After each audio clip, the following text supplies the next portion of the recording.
بسم اللہ الرحمن الرحیم الرحمن الرحیم صلی اللہ علی رسولہ الکریم۔ السلام علیکم ورحمۃ اللہ وبرکاتہ۔ طلاب کرام عزیز، کیسے ہیں؟ امید کرتے ہیں آپ خیر و عافیت سے ہوں گے۔ بدایت المعارف جزء ثالث سبق نمبر 56 شروع کر رہے ہیں، جس میں عنوان قرار دیا گیا کتاب کی عبارت وَيُسْتَفَادُ مِنْ كَلِمَاتِهِمْ امور سے لے کر وَثَانِيهَا مَا ذَهَبَ إِلَيْهِ بَعْضُ الْأَعَاجِمِ تک۔ طلاب کرام عزیز، آئیے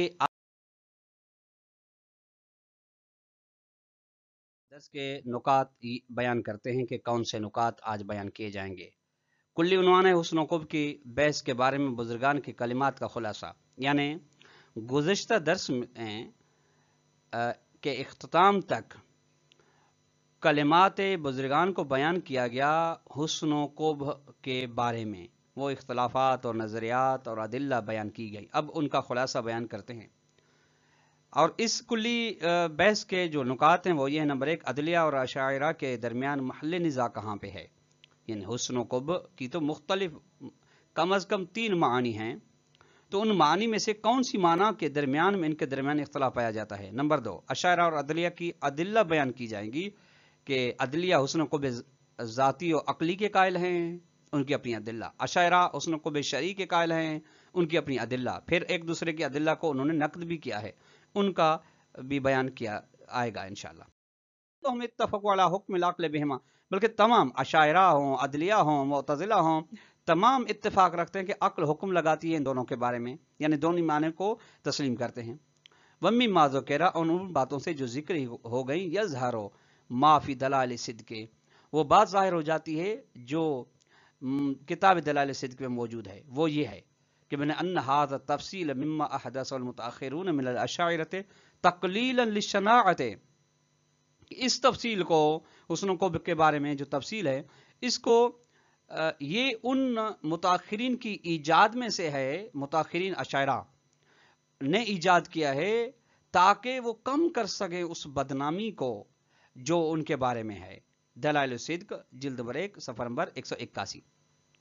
لأن عبارت المحقق توسی والعلامت کافیت الاثبات تفصیل مذکور ہے، چونکہ محقق توسی کی عبارت جو گزر گئی، علامہ حلی کی، یہ اس تفصیل مذکور کو ثابت کرنے کے لیے کافی ہیں۔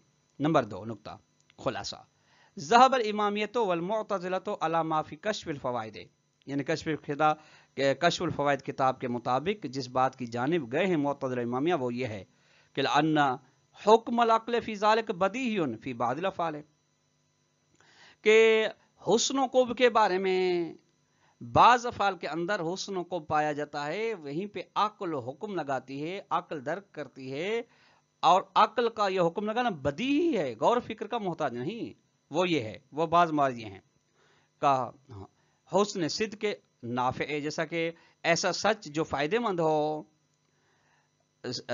صدق زار کے مقابلے میں، اس کے اچھے ہونے کو سب تسلیم کر، عقل تسلیم کرتی ہے، عقل درک کرتی ہے، عقل حکم لگاتی ہے کہ اچھی چیز ہے۔ والاحسان عدل کے بارے میں، احسان کے بارے میں یہ چیزیں اچھی ہیں۔ وقوب الکذب ضار، ایسا نقصان، ایسا جھوٹ جس سے نقصان ہو معاشرے کو، فرد کو، عزت کو، آبرو کو، اس کا کبھی ہونا۔ والاساءۃ،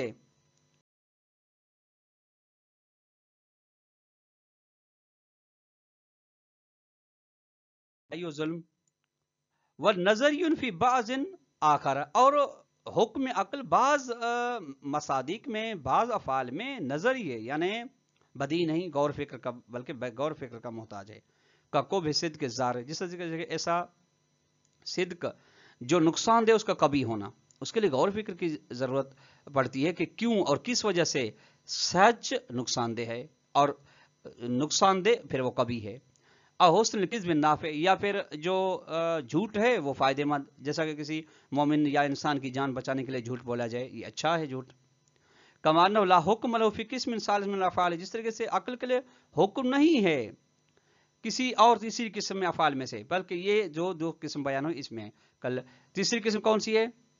کل عبادیات والمخترعات الشرعیت، یعنی وہ عبادت جو شریعت کی جانب سے آئی ہیں اور جو شریعت کی ایجادات ہیں، ان میں عقل مستقل نہیں ہے، نہ نظری ہے، نہ بدیہی ہے، اصل ان کے